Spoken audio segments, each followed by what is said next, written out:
I came into the compound and saw the children. 4 young children, beautiful children, 3 boys, 1 girl. He had so hypnotized the children that they should not speak and they should never say anything that has been happening in the house. I came in with a crew, with all the directors from the ministry and the permanent secretary.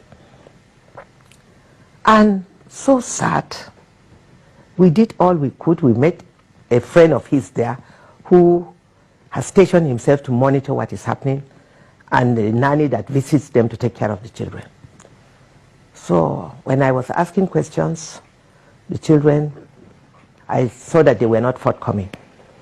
And I now excused everyone out. I said I needed to have one-on-one with the children. So I sent all the children in. I asked the nanny to take them in.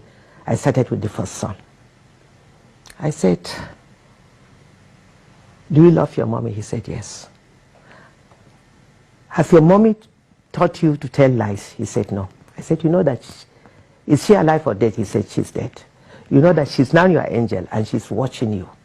She'll be very sad if you tell lies." And here I introduced myself and I told him that the president is concerned, every Nigerian is concerned. We all join them to mourn Osinachi's death. But what we want from him is the truth. If they want us to help them, all I want from you is the truth. The boy adjusted his seat. He looked at me. I said, "Do you fear God? Did your mom teach you how to pray and speak the truth?" He said, "Yes." Then he opened up. There was nobody, myself, himself, and my permanent secretary. And thank God, my permanent secretary was recording everything. The boy now opened up and said that their dad used to beat their mom, and their mom was always sad. She would always sad and thinking he will beat her and fling her off. He doesn't spare them himself, that he gathered them in the room and will be beating them with a big belt.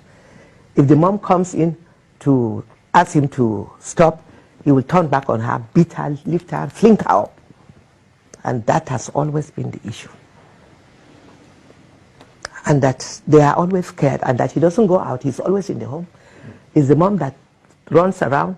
She goes for her gospel music, bring back the money. In fact, if the money is paid through cash, through a bank account, it's paid to his account. She has no account of her own. Any cash she comes back with, he collects it. And he will give just a peanut to her for feeding. In fact, the boy said he eats more than them. He will give mommy small money, and when she cooks, the next minute he starts shouting and beating her, that he is always shouting. And their mom was living in fear, always sitting sad. Oh, it was such a horrible story to hear from a young boy of just 12. The eldest son is 12. And because of the trauma the children went through, I asked him which class he is. He's in class 5 at the age of 12. Why? He said he can't even read. A boy of 12 years can't even read. So mentally, this child is already destroyed. Retarded, yes. Completely. I was battling with tears. So when I finished, I asked him to move to the other side. I called the nanny to bring in the second child. The second son, wonderful, beautiful son, who is also gifted. Mm-hmm. I learned that he sings well. They mentioned it, so I asked him, I said, "Can you sing for me?" When he sang, you could hear his voice like an angel. The DPO had just come to do some investigation, and he met me there. We were all battling with tears. The DPO, a man, couldn't help his tears.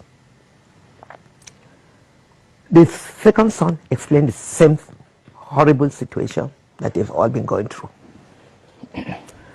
So my pamphlet said, even these two were enough. The other two, when I said, okay, call them and let's just... the third one said, "No, mommy, I want to talk." The little one, they insisted that they will also tell their story.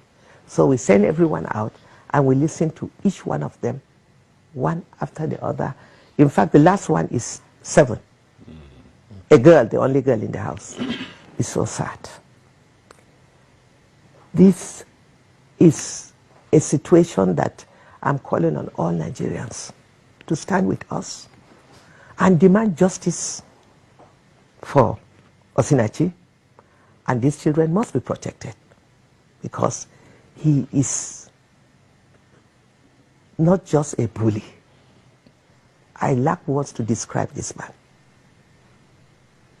And it is sad that women, so many women are living and dying in abusive marriage. This is one out of so many that we are hearing. He stopped her from communicating with the entire family. None of her brothers come to the house. None of her sisters come to the house. I learned that she has a twin sister. Nobody comes in.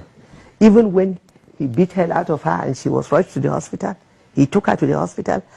And when the brother heard, he went there and he remained there and never allowed the brother to talk to her until she was on oxygen.